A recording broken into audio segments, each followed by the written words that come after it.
बिस्मिल्लाहिर्रहमानिर्रहीम। अल्हम्दुलिल्लाह जी, hawks rehabilitation centre में मौजूद हूँ और आज सजाद भाई ने फ़ोन किया था कि आज लेक्चर है आपका।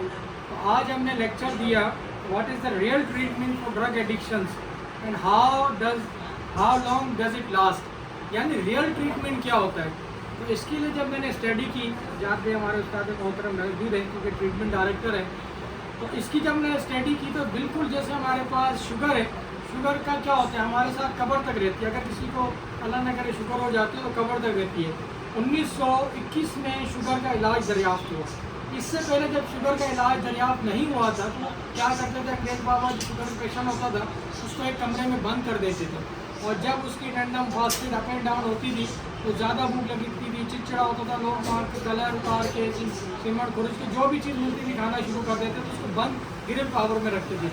लेकिन जब उसकी रेमेडी आ गई, शुगर की रेमेडी आ गई, रेमेडी में इसके इंजेक्शन आ गया, इंसुलिन आ गया, टैबलेट आ गया, उसके बाद प्रॉपर एक इलाज शुरू हुआ। शुगर पेशेंट वो इंसुलिन पे रहता है, टैबलेट पे रहता है, जब जाके वो अपनी बॉडी को मेंटेन करता है। लाइक द सेम वे या ड्रग एडिक्ट का भी रियल ट्रीटमेंट ये कि उसकी जो रेमेडी हमारे पास नहीं आई, हम उसको कम से कम ड्रग पे रखें क्योंकि ऑलरेडी वो ड्रग यूज़र है। अगर उसको अल्टरनेट हम ड्रग देंगे तो वो इतनी जल्दी रिकवर नहीं होगा। उसके अंदर जो कुदरत का निज़ाम है, जो एक अल्लाह पाक ने डिफेंस सिस्टम रखा है, वो एक्टिव नहीं होगा, वो डिसएक्टिव ही रहेगा। तो इसीलिए हम उसको ड्रग एडिक्ट की लैंग्वेज में हैंग कहते हैं, वो हैंग ही रहेगा। लेकिन जब रियल ट्रीटमेंट की तरफ हम जाएंगे तो वो क्या होगा, वो बहाली की तरफ आएंगे। वो बहाली क्या है कि एक रिहेब सेंटर में जब वो गिरिल पावर में रहता है तो गिरिल पावर में उसकी काउंसलिंग की जाती है, उससे शेयरिंग ली जाती है। जब काउंसलिंग होती है, शेयरिंग होती है, तो उसको भी हमने 2-3 चीज़ों में किया है कि प्राइमरी है, प्रोग्रेसिव है, क्रॉनिक है। इसके बाद वो बहाली की तरफ आता है। अच्छे से अच्छा रिहेब सेंटर वो है जिसमें ड्रग एडिक्ट रियल ट्रीटमेंट पे हो। रियल ट्रीटमेंट यही होता है कि एक तो शुगर की बीमारी की तरह नशे की बीमारी है, वो हमारे साथ कब्र तक रहेगी। अब उसको कैसे मेंटेन रखना है, उसको काउंसलिंग के तहत मेंटेन रखना है, उसको शेयरिंग के तहत मेंटेन रखना है। और जब उसको अक्सर शुगर में क्या होती है, बेचैनी में बंदा चिड़चिड़ा हो जाता है। लाइक द सेम वे यहाँ भी नशे का मरीज़ जब उसको नीड होती है तो चिड़चिड़ापन होना, बेचैनी होना, बेअदब होना, लड़ना, तो इन तमाम चीज़ों को मेंटेन करने के लिए शेयरिंग है। अगर वो अपने घर में है और वो इलाज करा चुका है तो अपनी फैमिली के साथ शेयरिंग करे।